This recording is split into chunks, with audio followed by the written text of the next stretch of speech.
Sarah Martinez never thought her computer science degree would become a weapon. She never imagined that lines of code could be deadlier than bullets, or that a quiet girl from Phoenix could bring down an entire network of corruption that reached the highest levels of military command. But when Navy SEALs cornered her in that abandoned warehouse, thinking they had trapped a helpless victim, they made one fatal mistake. They underestimated the power of a brilliant mind backed into a corner. This is the true story of how one woman's quest for justice turned her from prey to predator, using nothing but her laptop and an unbreakable will. A story where the real battle wasn't fought with weapons, but with keystrokes, where distance became her greatest advantage and technology became her shield and sword. What happens when those trained to protect become the hunters, and the hunted discovers she has teeth? You're about to find out. Sarah Martinez sat in her small apartment in Phoenix, Arizona, staring at the computer screen that had become both her window to the world and her means of survival. At 28, she had already carved out a respectable career as a cybersecurity analyst for a major tech company. But tonight felt different. Tonight, she was about to uncover something that would change her life forever. The flickering light from her monitor cast shadows across her face as she typed rapidly, her fingers dancing across the keyboard with practiced precision. She had been investigating what seemed like routine security breaches for her company when she stumbled upon something much bigger. Hidden deep within encrypted files and masked by layers of digital misdirection was evidence of a massive corruption scheme involving military contracts. Sarah's background made her uniquely qualified to understand what she was seeing. Growing up as the daughter of a decorated Marine who had died serving his country, she had always held the military in high regard. Her father, Miguel Martinez, had instilled in her values of honor, duty, and service before his death in Afghanistan when she was just 16.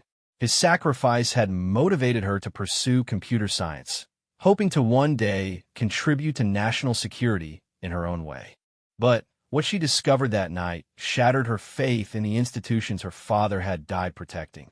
The files revealed a network of Navy SEALs who had been systematically stealing military equipment and selling it on the black market. High-tech weapons, communication devices, and even classified tactical gear were being funneled to the highest bidders, including enemy combatants in various conflict zones. The operation was sophisticated, involving multiple SEAL teams across different bases, and the money trail led to offshore accounts worth millions of dollars.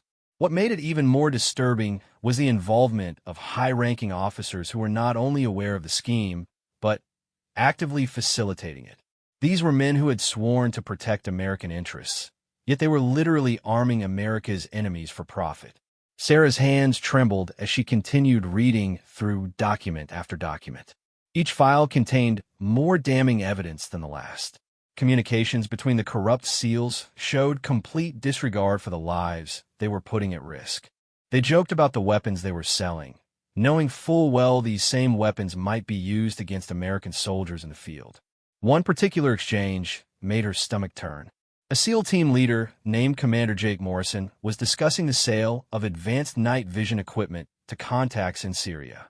In the message, he laughed about how the gear would give their customers an advantage over American forces operating in the region. The casual cruelty of it was breathtaking. As a cybersecurity expert, Sarah understood that she had stumbled upon this information through what was technically an unauthorized investigation. She had followed digital breadcrumbs that led her far beyond her original scope of work, into military networks she had no business accessing. But the magnitude of what she had discovered made the legal implications seem secondary. Sarah knew she had to act, but she also understood the danger she was in. These weren't ordinary criminals she was dealing with. These were highly trained special forces operators with resources, connections, and the willingness to use violence to protect their interests. Moreover, the corruption reached high enough into the military hierarchy that she couldn't be sure who to trust within official channels. Her first instinct was to contact the FBI, but the files revealed that at least 2 FBI agents were on the payroll of the corruption ring, feeding information about ongoing investigations back to the SEALs. The Department of Defense seemed equally compromised, with several Pentagon officials implicated in the scheme. Even some members of Congress appeared to have knowledge of the operation and were being paid to look the other way. Sarah realized she was completely alone in this fight. She had no allies within the system, no one she could trust with this information. The very people who were supposed to uphold justice were either compromised or potentially dangerous. She needed to find another way to expose the truth. Her apartment suddenly felt smaller, more vulnerable. She lived alone, with no family nearby to provide protection or support. Her mother had passed away from cancer 2 years earlier, and she had no siblings. Her social circle consisted mainly of work colleagues who knew nothing about her investigation. For the first time since discovering the files, Sarah felt truly afraid. But fear was mixed with determination. The memory of her father's sacrifice burned in her mind. He had given his life, believing he was fighting for something pure and noble, only to have his legacy tainted by the very people he had trusted. Sarah owed it to his memory to expose the truth, no matter the personal cost. She began making copies of all the evidence, storing them on multiple encrypted drives, and uploading them to secure cloud servers. If something happened to her, at least the information would survive. She also started documenting everything she had found, creating a comprehensive report that would be easy for others to understand and act upon. As dawn broke over Phoenix, Sarah made a decision that would change everything. She would become a whistleblower, but she would do it smart. Instead of trusting the corrupted official channels, she would take her story directly to the media. She would find investigative journalists with the resources and platform to expose this conspiracy to the world. But first, she needed to protect herself. Sarah understood enough about the people she was up against to know that once they realized what she had discovered, they would come for her. She needed to disappear, at least temporarily, while she figured out how to safely release the information she had gathered. Sarah spent the next several hours preparing for what might be a long period in hiding. She withdrew cash from multiple ATMs, purchased a used laptop with untraceable payment methods, and researched safe houses and temporary accommodations where she could continue her work without being easily found. By noon, she was ready to leave her old life behind. She loaded her car with essential supplies and the evidence that could bring down one of the most dangerous corruption schemes in military history. As she drove away from her apartment, Sarah had no idea that her activities had already been detected and that the very people she was trying to expose were already moving to silence her. The corruption network had sophisticated monitoring systems in place, designed to detect any unauthorized access to their digital communications. Sarah's intrusion had triggered multiple alarms, and within hours of her discovery, Commander Morrison and his team knew exactly who had accessed their files and where she lived. As Sarah headed toward what she hoped would be safety, a team of highly trained killers was already planning how to eliminate the threat she represented. The hunt had begun, and Sarah Martinez was about to learn just how far corrupt men would go to protect their secrets. Her technical skills had made her dangerous to them, but now she would need every ounce of her intelligence and determination just to survive the coming storm. The game of cat and mouse was about to begin, with the stakes being not just Sarah's life, but the exposure of a conspiracy that reached the highest levels of American military command. And Sarah was about to discover that sometimes the only way to fight monsters is to become something they never expected to face. Sarah had been on the road for 3 days when she first noticed the surveillance. It started as a feeling, that prickly sensation between her shoulder blades that told her she was being watched. By the time she was certain, it was almost too late. She had driven from Phoenix to Albuquerque, then up to Denver, trying to create a confusing trail while she figured out her next move. The plan had been to find a secure location where she could safely contact investigative journalists and begin the process of exposing the corruption she had discovered. But the men hunting her were professionals, and they had resources she hadn't fully appreciated. Commander Jake Morrison had assembled a team of 6 SEALs for the operation to silence Sarah Martinez. These weren't the kind of men who failed missions. They had tracked targets through the mountains of Afghanistan, eliminated high-value terrorist leaders in urban environments, and completed classified operations that would never appear in any official record. Finding one computer analyst should have been child's play, but Sarah was proving more resourceful than they had anticipated.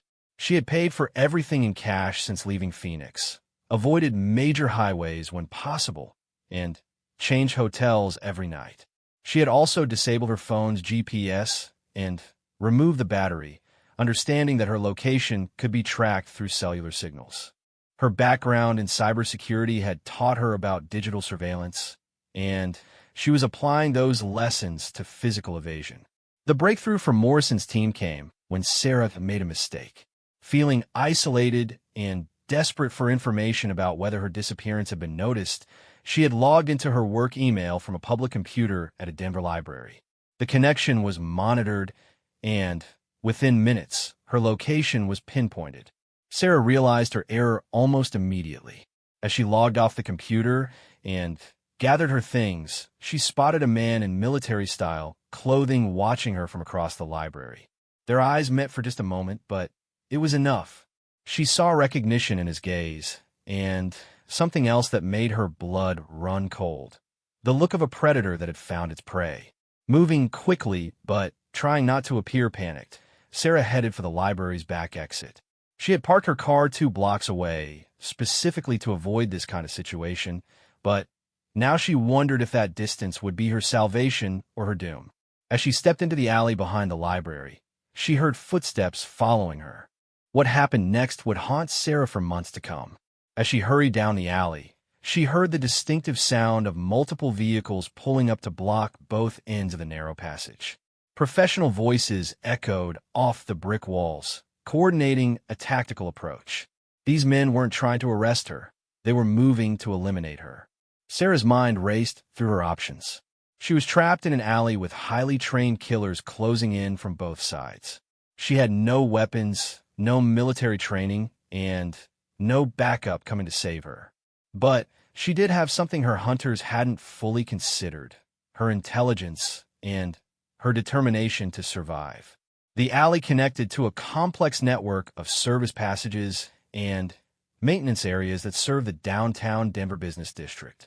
Sarah had studied the area using mapping software during her days in the city, partly out of professional paranoia and partly because her analytical mind couldn't help but understand the environment around her. As the SEALs closed in, Sarah spotted a maintenance door that led to the building's service areas. The lock was electronic, the kind of system she had worked with in her cybersecurity career. In the span of 30 seconds, she managed to bypass the lock using techniques that would have impressed her former colleagues and slip into the building's interior. The chase that followed was unlike anything Sarah had ever experienced. The SEALs pursued her through maintenance corridors, up service stairs, and across rooftops as she used every advantage her knowledge of building systems could provide. She triggered fire alarms to create confusion, used access codes she calculated on the fly to open secure doors, and generally turned the urban environment into her ally. But the most crucial moment came when Sarah realized that her technical skills could be used for more than just escape. Hidden in a server room several floors above the alley where she had been cornered, she accessed the building's security system and turned the hunters into the hunted. Using the building's camera network, Sarah could monitor her pursuers' positions throughout the structure. More importantly, she could control electronic locks, elevator access, and even lighting systems. For the first time since this nightmare began, she had an advantage over the men trying to kill her. The psychological effect on the SEALs was immediate and dramatic. These were men accustomed to controlling their environment, to having superior intelligence and tactical advantage. Suddenly, finding themselves trapped in elevators, locked behind security doors, and stumbling through darkened corridors fundamentally changed the nature of the encounter. Commander Morrison, leading the hunt personally, found himself separated from his team when Sarah locked down entire sections of the building. His radio communications were being jammed by signals she was broadcasting through the building's own communication systems. For perhaps the first time in his military career, he felt what it was like to be the prey rather than the predator.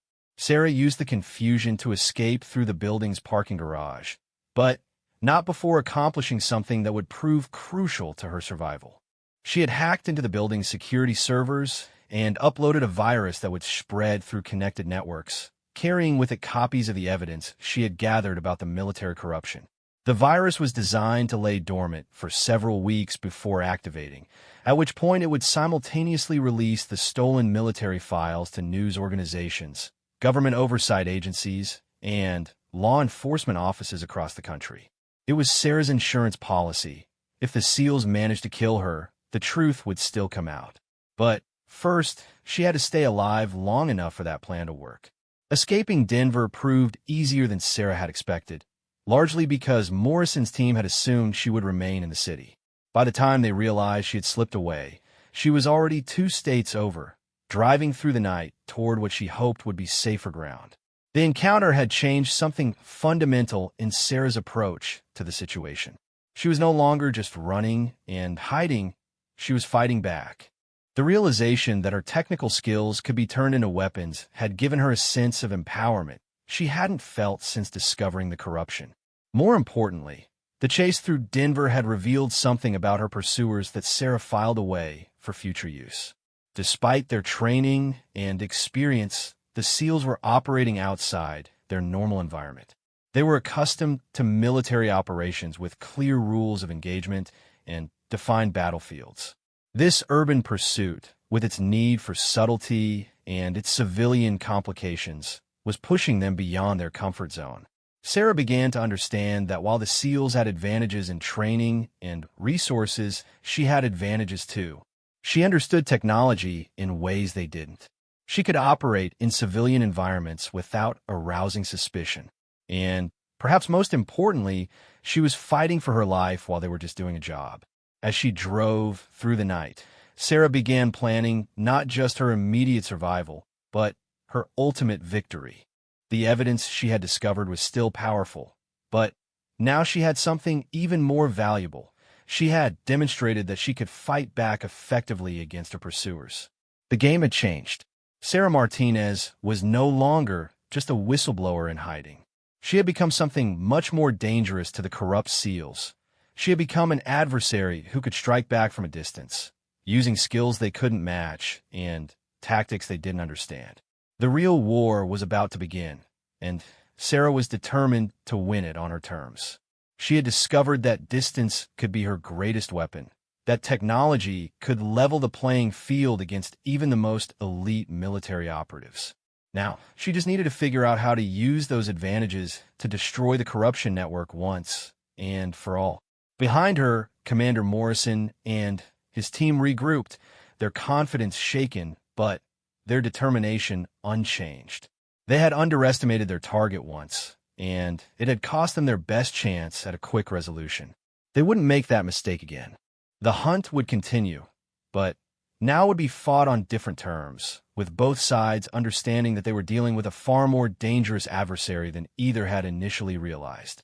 2 weeks after the Denver incident, Sarah Martinez had transformed from a frightened woman running for her life into something entirely different. Operating from an abandoned industrial complex outside of Kansas City, she had turned distance into her greatest weapon and technology into her shield and sword. The facility she had chosen for her base of operations was perfect for her needs. Once a manufacturing plant for electronic components, it still had robust internet infrastructure and power systems that she could tap into without drawing attention. More importantly, it was isolated enough that any approach by hostile forces would be visible long before they could reach her position. Sarah had spent the intervening weeks doing more than just hiding. She had been studying her enemies, learning their patterns, identifying their weaknesses, and, most crucially, turning their own strengths against them.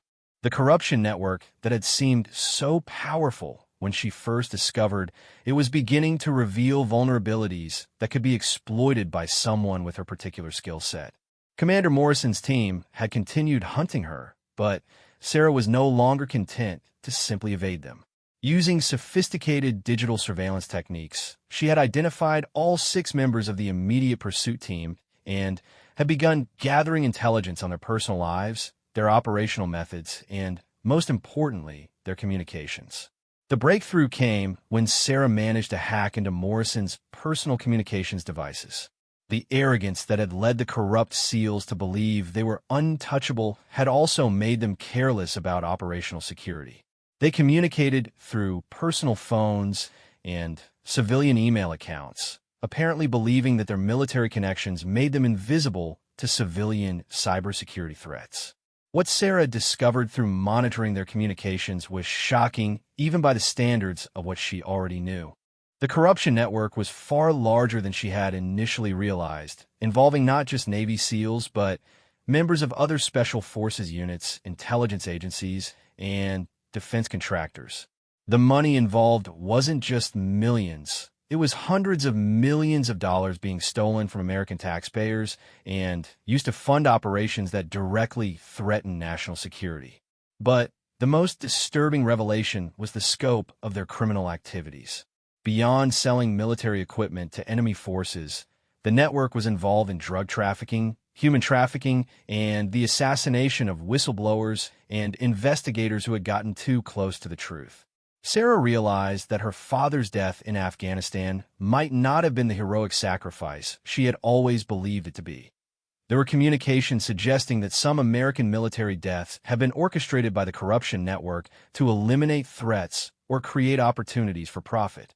This discovery transformed Sarah's motivation from simple justice to something much more personal and powerful. She was no longer just fighting to expose corruption. She was fighting to avenge her father's murder and prevent others from suffering the same fate. Sarah's first major counterattack came when she targeted the network's financial infrastructure. Using her cybersecurity expertise, she identified the offshore accounts where the stolen money was being hidden and began systematically draining them. The beauty of her approach was that she wasn't stealing the money for personal gain.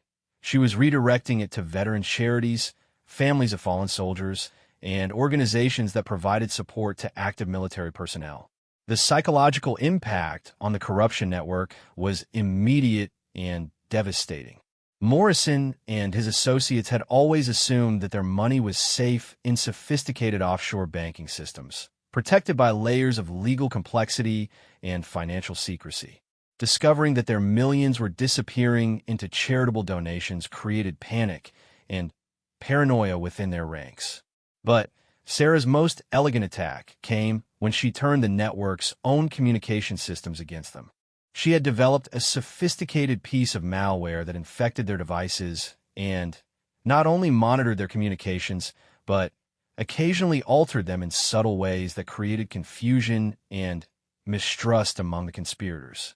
For example, when Morrison sent a message to a contact about a planned weapons sale, Sarah's malware would slightly modify the delivery details, causing the transactions to fail and creating suspicion that someone within the network was sabotaging operations. Similarly, she would alter financial communications to make it appear that certain members were skimming larger shares of the profits, leading to internal conflicts and recriminations. The genius of this approach was that it required no physical confrontation and carried minimal risk to Sarah personally. She could strike at her enemies from hundreds of miles away, using their own systems and communications against them. The distance that had once made her feel vulnerable and isolated had become her greatest strategic advantage. As the corruption network began to unravel under the pressure of Sarah's attacks, the psychological toll on Morrison and his team became evident. These were men accustomed to being the hunters, to having control over their operations and their enemies.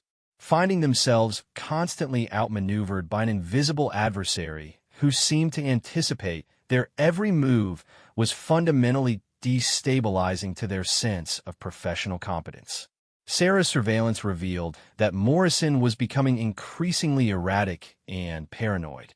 He suspected members of his own team of being double agents, changed operational plans at the last minute based on imaginary threats, and began making tactical errors that further exposed the network to discovery by legitimate law enforcement agencies.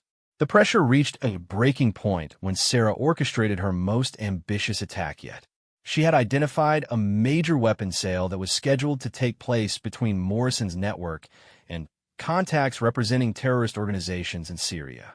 The transaction involved advanced anti-aircraft missiles that could potentially be used to target American aircraft in the region. Rather than simply disrupting the sale, Sarah decided to turn it into a trap that would expose the entire network. Working through multiple layers of digital manipulation, she altered the communications between the SEALs and their contacts, changing the meeting location to a site that was under surveillance by legitimate FBI counterterrorism agents. The beauty of the plan was its simplicity.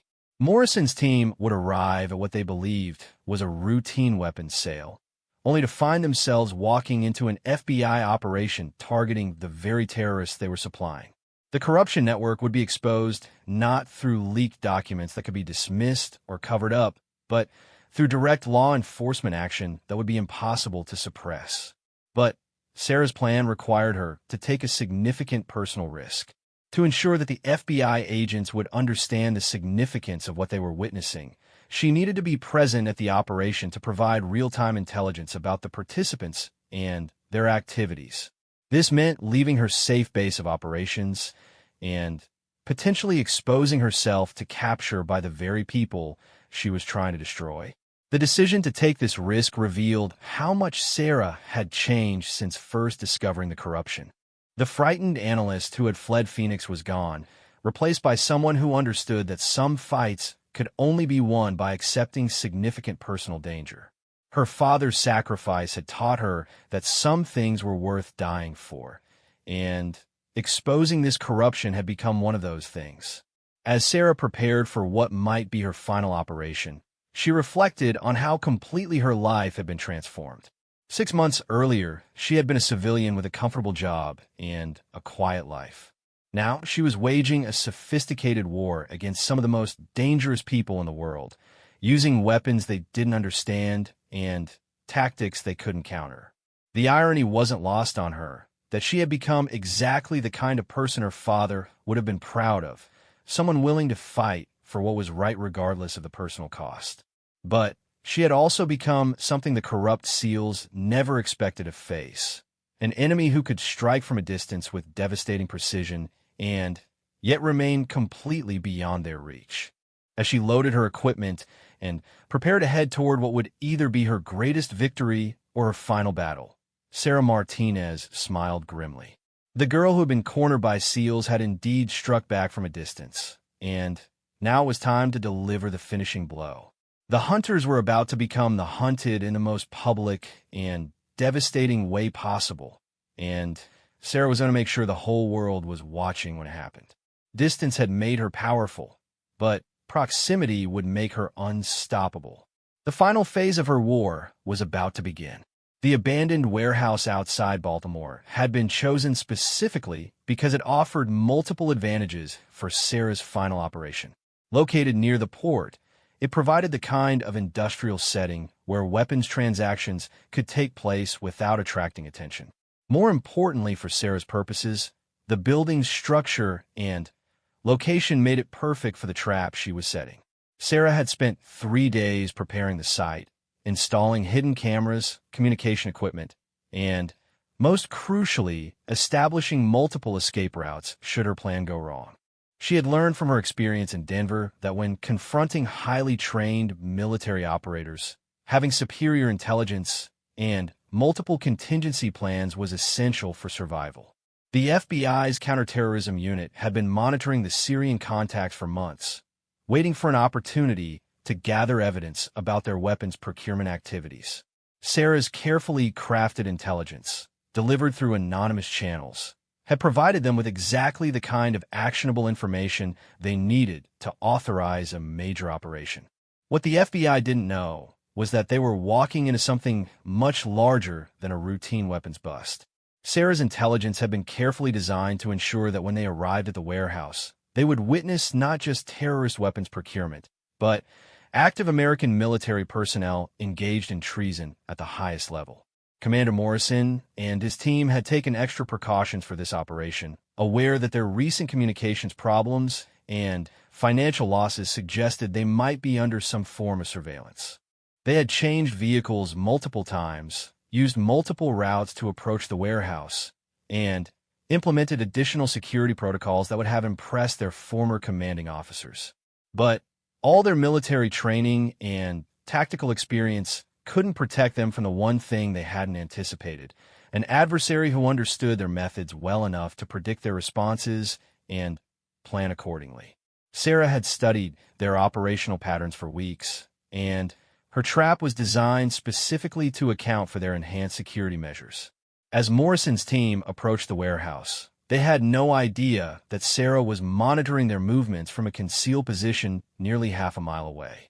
Using sophisticated surveillance equipment she had acquired through various illicit channels, she could track their vehicles, monitor their radio communications, and, most importantly, coordinate the timing of the FBI operation to ensure maximum impact.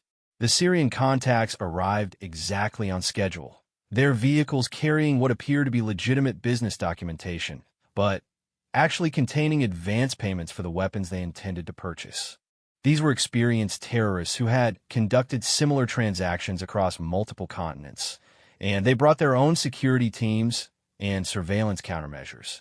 What none of the participants in the planned transaction realized was that they were all walking into an elaborately orchestrated trap that had been months in the making. Sarah had manipulated communications on all sides to ensure that the meeting would take place exactly when and where she wanted it, with participants who were completely unaware that they were about to become the centerpiece of the largest military corruption scandal in American history. The FBI tactical team had positioned themselves around the warehouse complex, using surveillance techniques that would have been impressive under normal circumstances, but seemed almost crude compared to the sophisticated monitoring system Sarah had deployed. She could see everything from her remote position. The FBI agents moving into position, Morrison's team conducting their final security sweep, and the Syrian contacts preparing to enter the warehouse. As the operation unfolded, Sarah experienced a strange mixture of anticipation and dread. Everything she had worked for during months of danger and sacrifice was about to come to fruition, but she also understood that if anything went wrong, she would likely be killed by one side or captured by the other. There would be no second chances if her timing was even slightly off. The crucial moment arrived when Morrison's team made contact with the Syrian representatives inside the warehouse. Sarah watched through her remote cameras as briefcases were opened, revealing both cash and technical specifications for the weapons being offered. The conversation, recorded through devices Sarah had planted throughout the facility, provided clear evidence of American military personnel offering to sell advanced weapons systems to known terrorist organizations. But the most damning evidence came when Morrison himself began describing how the weapons could be used most effectively against American forces in the Middle East. He provided tactical advice about how to deploy anti-aircraft systems against American helicopters and aircraft, information that could only have come from someone with intimate knowledge of American military operations.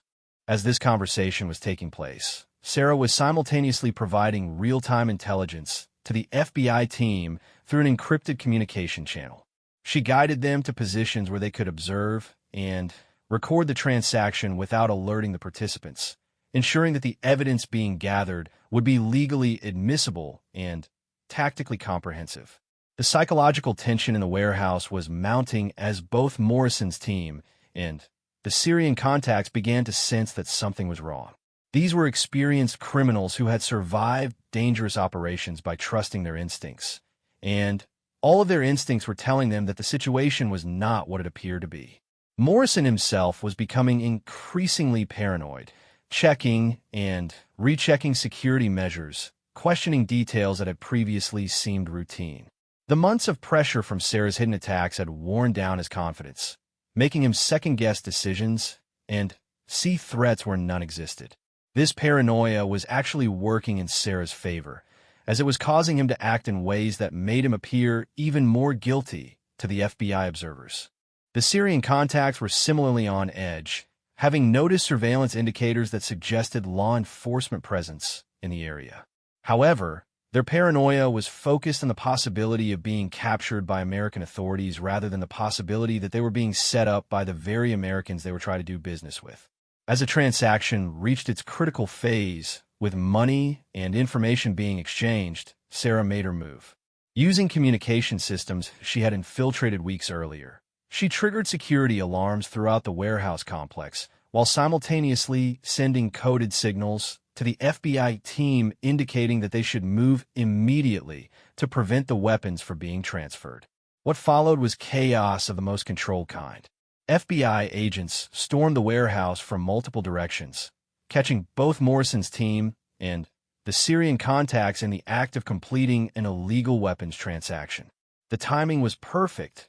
Money had changed hands, technical specifications had been provided, and tactical advice about targeting American forces had been recorded. But Sarah's masterstroke came in the moments immediately following the FBI assault. As Morrison and his team realized they were facing capture, their military training kicked in, and they began implementing emergency protocols designed to protect classified information and eliminate evidence. However, Sarah had anticipated this response and had prepared accordingly. Every move Morrison's team made to protect themselves actually provided additional evidence of their guilt.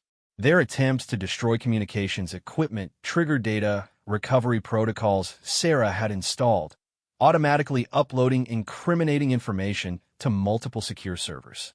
Their efforts to activate emergency extraction procedures provided clear evidence of the sophisticated support network that had enabled their criminal operations. Most devastatingly, their attempt to claim they were operating under legitimate military authority were immediately contradicted by Sarah's systematic exposure of their communications with terrorist organizations, drug cartels, and other criminal enterprises. The evidence she had gathered over months of surveillance made it impossible for them to claim they were anything other than traitors selling out their country for personal profit. As Morrison and his associates were taken into custody, Sarah watched from her concealed position with a mixture of satisfaction and exhaustion. The trap had worked perfectly, but she understood that her victory was far from complete. Morrison's team represented only a small part of the larger corruption network, and there would inevitably be attempts to cover up the scandal or eliminate the evidence. More immediately, Sarah recognized that her own position remained extremely dangerous. While she had successfully engineered the downfall of Morrison's immediate team, the larger corruption network was still operational and would certainly seek revenge against the person who had destroyed their most profitable operation. From her surveillance position, Sarah could see FBI agents securing the scene and beginning the process of cataloging evidence. She could also see that several vehicles associated with Morrison's operation had not been accounted for, suggesting that some members of the network had escaped the trap and were potentially already planning their response. As Sarah prepared to leave her observation post and disappear once again into the digital shadows that had become her natural habitat, she reflected on how completely the balance of power had shifted. The SEALs who had once cornered her in an alley now found themselves cornered by the very justice system they had betrayed. But Sarah also understood that her war was not yet over. The evidence gathered in Baltimore would trigger investigations that could take years to complete, and during that time, she would remain a target for the surviving elements of the corruption network. Her greatest victory had also painted the largest target on her back. The distance that had protected her during months of remote attacks would continue to be her best defense. But now she would need to maintain that distance while also ensuring that the evidence she had gathered would be properly used to bring down the entire network. The final phase of her war would require her to remain invisible while ensuring that justice was finally served for her father and all the other victims of this massive betrayal. As Sarah Martinez disappeared into the night, leaving behind the scene of her greatest triumph, she was already planning the next phase of a campaign that would ultimately expose corruption reaching the highest levels of American government. The girl who had been cornered by SEALs had indeed struck back from a distance, and Her victory in Baltimore was just the beginning of a much larger reckoning. 6 months after the Baltimore operation, Sarah Martinez sat in a small cafe in Prague, watching news coverage of the final congressional hearing on what had become known as the Shadow Patriot scandal.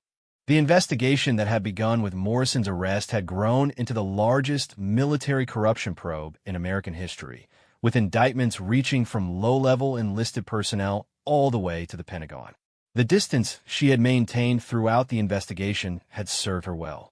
While federal prosecutors had built their case using the evidence she had provided, Sarah herself had remained invisible to both the investigators and the remaining elements of the corruption network that continued to seek revenge against her. The congressional hearing, being broadcast live, showed the final testimony of General Patricia Stevens, who had been Morrison's ultimate superior in the chain of command and the highest-ranking officer implicated in the scandal. Stevens had initially tried to claim ignorance of her subordinates' activities, but the digital evidence Sarah had gathered made such claims impossible to sustain. What made Sarah's victory particularly satisfying was watching Stevens read from communications that Sarah herself had intercepted and preserved. Messages where Stevens had joked about bleeding-heart politicians who worried about selling weapons to America's enemies. Conversations where she had calculated her personal profit from arms deals that resulted in American casualties. And, most damning of all, orders she had given to eliminate military personnel who had gotten too close to discovering the truth. The revelation that American military deaths had been deliberately orchestrated by corrupt officers had transformed the scandal from a corruption story into a national tragedy that demanded accountability at the highest levels. Sarah's evidence had not only exposed the financial crimes, but had also provided proof that her father's death and dozens of others had been murders disguised as combat casualties. Sitting in the Prague cafe, Sarah allowed herself a moment to remember her father's face as she had last seen it, confident and proud as he prepared for his deployment to Afghanistan. He had believed he was serving his country with honor, never knowing that some of his own officers had already decided he was a threat to their criminal enterprise. The evidence Sarah had uncovered suggested that his unit had been deliberately placed in an exposed position during an operation where enemy forces had been provided with advanced intelligence about American positions and tactics.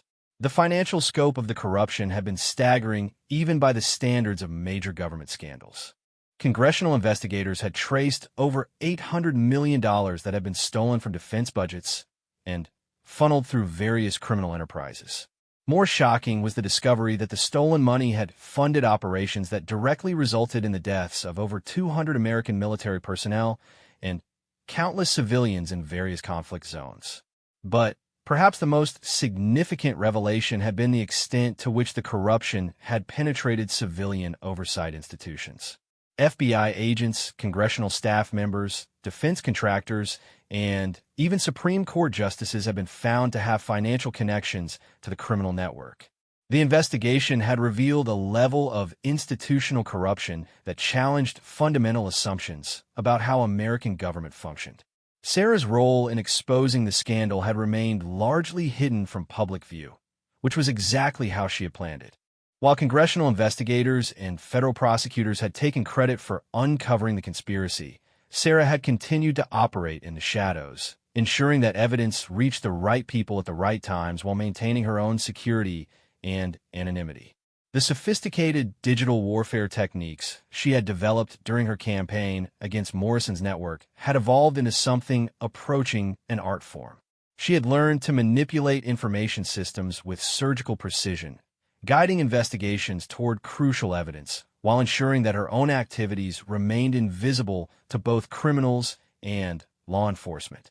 From her position in Prague, Sarah had continued to monitor the remaining elements of the corruption network, identifying new targets and gathering evidence for future prosecutions.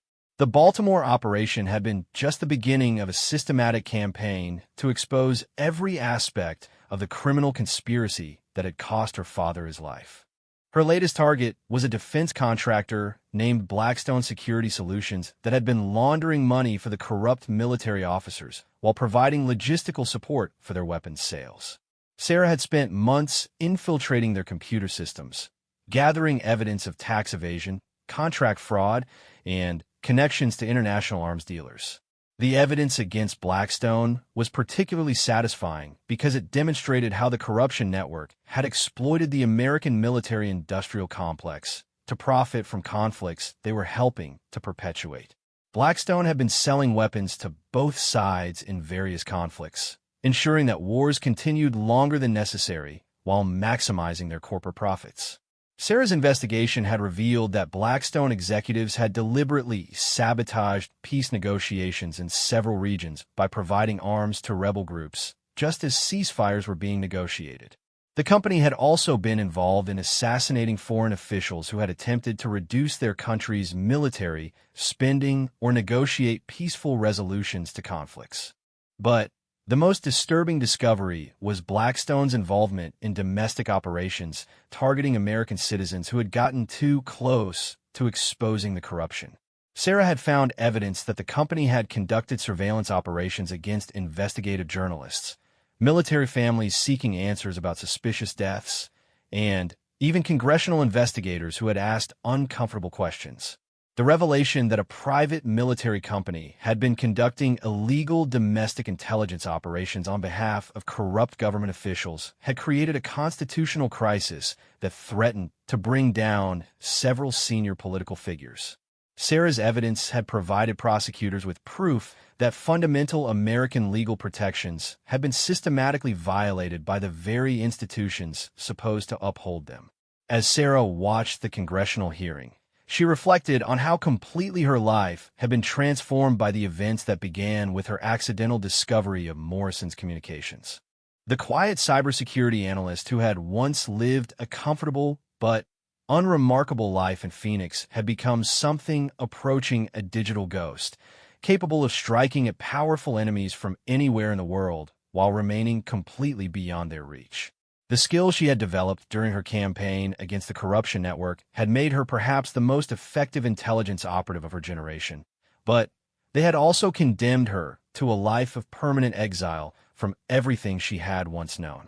She could never return to her former life, could never again live openly under her real name, and could never again trust that powerful enemies weren't searching for ways to eliminate her. But as she watched General Stevens being led away in handcuffs, Sarah felt that the personal cost had been worthwhile. The investigation triggered by her evidence had resulted in over 400 indictments, the recovery of hundreds of millions of stolen dollars, and, most importantly, the prevention of future military deaths that would have resulted from continued weapons sales to terrorist organizations. The congressional hearing concluded with the announcement that a new oversight agency would be created specifically to monitor military contracting and prevent the kind of systematic corruption that Sarah had exposed. The agency would be equipped with sophisticated digital investigation capabilities and would have the authority to conduct operations crossing traditional jurisdictional boundaries. What the congressman announcing the new agency didn't know was that Sarah had already begun infiltrating their planning communications, ensuring that she would have the ability to monitor and guide their activities. The girl who had once been cornered by corrupt SEALs had evolved into something far more powerful, an invisible guardian capable of protecting American interests from enemies, both foreign and domestic. As Sarah closed her laptop and prepared to leave the Prague Cafe, she smiled at the irony of her situation. The corrupt officers who had tried to eliminate her had created exactly the kind of enemy they were least equipped to fight. They had turned a loyal American citizen into a digital warrior capable of striking at corruption wherever it existed, using distance and technology to fight battles that conventional law enforcement couldn't even recognize. Her father's sacrifice had not been in vain. The corruption that had caused his death had been exposed and its perpetrators brought to justice. But more than that, Sarah had created a new kind of capability for fighting institutional corruption, one that could adapt and evolve to meet threats that traditional oversight mechanisms couldn't address. The war that had begun when Navy SEALs cornered a frightened analyst in a Phoenix alley had ended with the complete destruction of one of the largest corruption networks in American military history. Sarah Martinez had struck back from a distance with devastating effectiveness, proving that sometimes the most powerful weapon against injustice is an invisible adversary who refuses to give up. As she disappeared into the Prague evening, Sarah was already planning her next operation, knowing that corruption and betrayal would always find new forms and require new methods of exposure. The distance that had once made her feel vulnerable had become her greatest strength, and she would use it to ensure that no other military families would suffer the losses that had driven her to this extraordinary life. The girl who had been cornered by SEALs had indeed struck back from a distance, and her victory would echo through the halls of power for generations to come, a reminder that even the most powerful institutions could not escape the consequences of betraying the trust placed in them by the American people.